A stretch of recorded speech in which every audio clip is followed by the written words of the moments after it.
Quadratic equations are equations that are typically written in what's known as standard form. They call it the standard quadratic form. And that form is ax squared plus bx plus c equals 0. So 0 being crucial because with quadratics, you have to zero out one side. Now, there are a couple of other approaches that you can take to solve quadratics, and we'll take a look at a couple of those. One of the ways is going to be factorizing the quadratic from standard form to factored form. Once we have it factored, we can apply what's known as the zero product principle, meaning that one or the other factor could equal 0, giving you more than one result in many cases. In some cases, there might only be one result. So we're going to take a look at a few examples. Now, of course, we can solve quadratic equations using what's known as the zero product principle by factorizing. We can also use what's known as the square root procedure. And of course, we will be using our graphing calculator as well. So we get to our first group or a couple of questions. The first two questions are we're going to be using what's known as the square root procedure.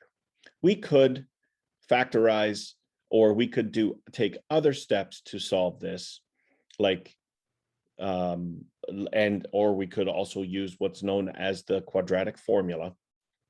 But instead, what we will do is get it to the point where we are taking the square root to undo the x squared. But there are some steps to take. The first question, I'm going to start out by adding 12 to both sides, leaving me with 3x squared equaling 12. Then divide both sides by 3, and you will have x squared equals 4.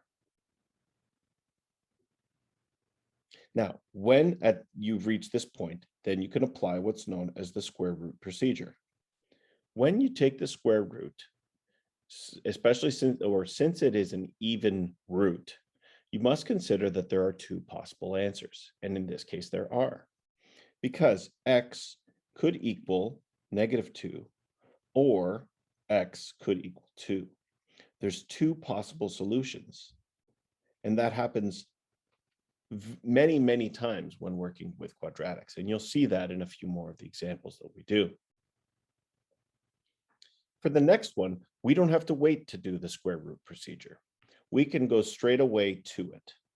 Now, some people think that maybe that what they would do is subtract 1 from both sides. We can't do that because x plus 1 is in parentheses and it's being squared.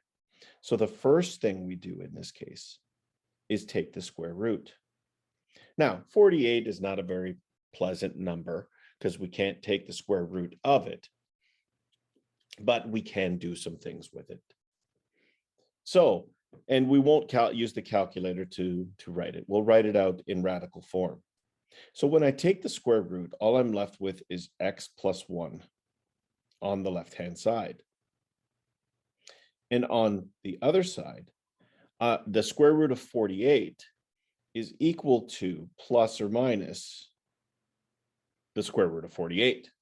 Because it's not a perfect square, we would write it that way, but it can be expressed as the square root of 16 times the square root of 3. I do that because I'm trying to just simplify the radical as much as possible. So again, I'll rewrite it now that I know that the square root of 16 is equal to 4. It's plus or minus 4 root 3.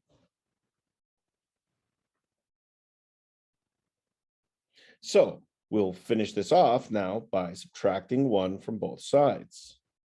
So what I'm left with is a result that states that x is equal to -1 plus 4 root 3 and -1 minus